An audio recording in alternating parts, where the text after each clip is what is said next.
Leprechaun Back to the Hood was released in 2003, and because they just had so much fun with the hood concept of Leprechaun in the Hood, they decided to try it again, even though this is a completely different director. Not sure who came back, like creatively, when it comes to producers or writers or anything like that. Didn't look into that, but we have a new director, and we have the Leprechaun again in a ghetto environment. This one definitely feels different from Leprechaun in the Hood, whereas Leprechaun in the Hood felt like a blaxploitation film. It felt like a blaxploitation film that was blending in the Leprechaun concept into it and kind of weaving that together. This one is the one that feels like its own movie that just had Leprechaun thrown in. Like, this is the one that feels like those Hellraiser type situations where it was a film and then the studio decided to make it a Leprechaun film last minute, and they just rewrote some shit and then they turned it into a Leprechaun Back to the Hood film. The vibe of it is just, it feels like your typical urban ghetto B-movie, essentially, like your Poetic Justice or your kind of John Singleton type story. I remember liking this film more than Leprechaun in the Hood. This time around, I would say they're probably even. And again, just like I said in the last review, I had a really good time with this movie. And I guess because I watched them back to back, and I guess I was just in a really good mood, and I was feeling like some cheesy urban Leprechaun shit. Like, I guess I was just really feeling this type of movie, and I was really just ready to vibe with it. I wouldn't normally enjoy these films this much, and I certainly wouldn't be giving them a 3.5 regularly, like. But these films, especially like as they started playing and when they reached their climax and they started to just wrap up in the most ridiculous and goofy ways, I don't know, I liked them. But like I said, this one definitely has a different vibe. Like, at one point it feels completely like barbershop and beauty shop, with just Leprechaun coming out of nowhere. But what we have going on here, we have an animated opening, which gives a little bit of history and like backstory to the Leprechaun, like lore, which is interesting, and why they would wait to do that for the 6th film in the Hood, I'll never know. But like, it has an animated opening talking about like the history of the leprechauns, and the leprechauns were gonna go somewhere, but one got left behind, or the evil one didn't go, join the rest of his buddies or whatever. Regardless, it doesn't really pay much into the movie other than there's a psychic character that's telling the story. But other than that, we open up the film in this construction site, and there's this preacher, different preacher from the last film, totally different. And he has some like holy water, and I forget if he's burying the gold with the leprechaun. He's basically casting away the leprechaun, I know that. And you have the leprechaun at the beginning of the movie completely looking like Jack the Ripper. Like, he has this black kind of top hat, and he has this black overcoat, and his like ugly ass face. He looks like Jack the Ripper. That's what he reminded me of. But this leprechaun essentially is just getting buried in this construction site, and this preacher is casting away the evil of the leprechaun. After that, we I think it's still present day. It doesn't go too far into the future, but we're introduced to our characters. So we have Emily and Lisa, and they're like best friends, and then there's Jamie and Rory. Now Rory and Emily are together. They're an item, and they're having their drama kind of thing because Emily has a problem with Rory, selling drugs, making drug money. She wants nothing to do with drug money. She wants him to straighten up, all that stuff. And Jamie is basically the pothead. He's the stoner. And he's not with Lisa, but he's the comic relief, you would say. He's kind of like overly comedic, though, a lot, to the point where he's almost like a spoof, like he's making fun of himself kind of thing. And not necessarily always being in on the joke, in a sense.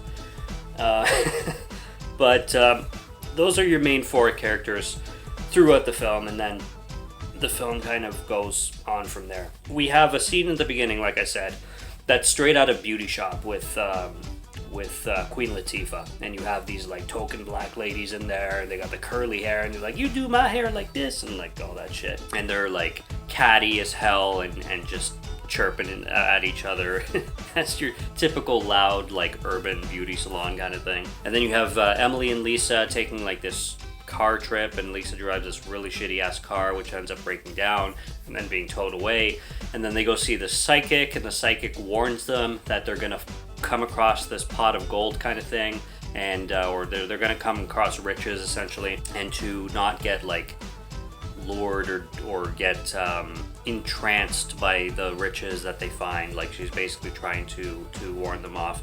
The psychic character just seems a little bit forced, if I'm gonna be honest, but she's there and it is what it is kind of thing. So they're at the construction site, and then Emily falls through the wood on the ground, and she ends up in like the underneath the construction site, like in the wherever they're digging kind of thing, and she runs into the gold, and she finds the gold, and then she basically splits it with everybody, with Jamie, with Lisa, and then they you know, get rich essentially, and they all start obviously spending this gold on really stupid ass shit. Rory, who's supposed to be dating Emily, obviously has some side chick, and he buys the side chick a gold tooth, and Jamie clearly just spends it all on weed. He gets this bag of weed that happens to have a 4-leaf clover in it for some reason, and he's token up, and then he's like having a conversation with his dog, and the mom walks in, I'm assuming his mother, and is like, are you talking to the dog again? And he's just like ripped. We have scenes where they're talking with the Leprechaun again, of course, and most of the scenes when the Leprechaun is introduced, it's the Leprechaun coming in and smoking up with Jamie's character, and Jamie's like just like assuming he's tripping out because, you know, why else would there be a leprechaun? The Leprechaun finds one of the coins that Jamie's holding on to, and the Leprechaun's like, that's mine, give it back, kind of thing, and Jamie's like, I just got you high and you have the nerve to ask me for my money? Get the fuck out of here. It's so ridiculous. Oh my god. One of my favorite scenes, and some people would call like racism, all that shit, but it's hilarious and it's funny and it's played for laughs and it's played for humor and everybody's in on the joke, so it doesn't matter, okay? It's just gags for fun, to be funny, and this is 2003, so this is way before the whole woke BS. But the Jamie and Rory are hanging out, chilling, and one of them says ninja, and he calls other black people ninjas, and he claims that ninjas like is the new term for the other N-word, and he just keeps, and Rory's like clueless. He's like, what the hell are you talking about? He's just like, ninja, man, you're not up to speed. And here comes this buyer, this total white buyer. He wants to buy weed. He has like a Jufro. He looks like a mix between Adam Brody and Jade Baruchel, if I'm pronouncing his name correctly. You mix those guys together, and here's your white dude coming in to buy weed. And he's like, he buys the weed and he's like, thanks, ma. And the guy's like, what did you just say? Who you call it? We say ninja now.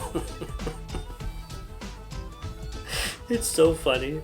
It's so fucking funny. When Emily finds the gold, I recently read this book by Stephen King called Fairy Tale, and the way the scene plays out reminded me of Fairy Tale because I had recently read it.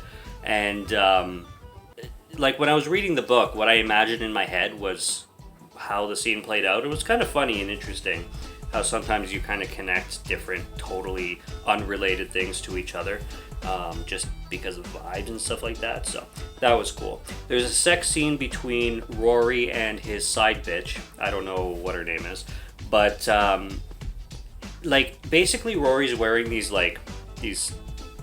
shorts, I would say, like they're literal cloth shorts. They might as well be boxers. They probably are boxers. And during the scene, this girl just unapologetically just grabs his dick like over the shorts, and it just like she just goes full hand of dick and balls. And and then she starts kissing him and everything. I'm just sitting there, I'm just like, there is no way this guy didn't get a hard on during the scene. During the filming of the scene, there's no way. There's no way he didn't get hard, or at least a semi. There's no way it didn't happen. And you see it like right on camera. She goes for it. She goes for it. And then there's this scene where Jamie is in the kitchen making a sandwich and Leprechaun comes around, and Leprechaun got stoned before and he wants more weed, and there's this bong in the kitchen. So the Leprechaun is trying to get at the bong and Jamie is trying to make a sandwich, and they're both in this really tiny ass kitchen, and Jamie doesn't notice the Leprechaun, I guess because he's taller than the Leprechaun, but they'll like switch places. He'll go like take a bong hit, and then the Leprechaun will like be waiting for him, and then Jamie will turn around and go back and make his sandwich, and then the Leprechaun will go take a hit from the bong, and then Jamie will turn around and be like, what the fuck, who just took my bong, and shit. And they don't notice each other at all, even though they're literally right beside each other. It's really ridiculous. And then Jamie puts like food back in the fridge and then closes the fridge but doesn't notice the Leprechaun, so the Leprechaun goes like into the fridge as well. And it's a really stupid scene, but like I said, if you're having some adult beverages, it plays out pretty funny, and it plays out pretty ridiculous. Back at the beauty salon, there's this like really heavy set woman who needs a massage, and then one of the workers there doesn't want to give it because she claims that it's going to take her 3 hours to rub this whole woman down because of the size of this woman. And she's like basically forced to stay behind. And then we have this great Leprechaun moment where the Leprechaun basically walks on this woman, and she thinks she's getting a massage, but meanwhile it's the Leprechaun, like his feet, walking on this woman. And he drops this line, I wish I could remember what he says. He's like, I'm always good with my hands, or something like that, or I'm always good with the ladies, or I'm always good with the women, something like that. And she realizes, she hears his voice and then starts screaming, and then the woman in the beauty shop, the other one that was doing the massage, starts screaming, and there's a Leprechaun like scissor stab where he's trying to like get at the woman. Again, very mean-spirited, very sinister Leprechaun in this one, which kind of contradicts the ridiculous like Leprechaun in the Hood concept. But in these two films, like the Leprechaun can get very vicious and very dark. Like there's dark moments with his aggressiveness kind of thing, which I appreciate. There's a couple ridiculous scenes where the Leprechaun is attacking some police officers and gets the upper hand. At one point he chops one of the cops' legs off, and there's terrible green screen. I mean horrendous green screen, which funny enough didn't take back my enjoyment of the film. Like this film's green screen is pretty horrendous, especially in comparison to In the Hood, the previous film. But yeah, this cop's leg is chopped off, but you can tell it's like completely fake. It's ridiculous. And at one point in the movie, the Leprechaun finds one of the characters' cell phones that they left behind in the middle of the street, and one of like some girl is calling him, and then the Leprechaun picks up the phone, and the girl is on the phone like, who is this? And then the Leprechaun is like, oh, he's like talking about himself, and he's like, I've got red hair, and I know how to treat a lady, and I love to toke up, and just shit like that, and just, it's a hoot. And then the woman on the phone asks how tall he is, and he's like, oh, well, I'm 3'6", and she's like, 3'6"? And he's like, well, yeah, but, I make up for it where it counts, if you know what I mean. Shit like that. I just had such a good time. Like, there's a scene where this gangster guy is boxing with the Leprechaun and just keeps punching the Leprechaun in the face until he gets tired, and the Leprechaun just keeps taking it until this gangster guy gets tired, and then the Leprechaun, he's like, had enough, and then the Leprechaun basically just annihilates him.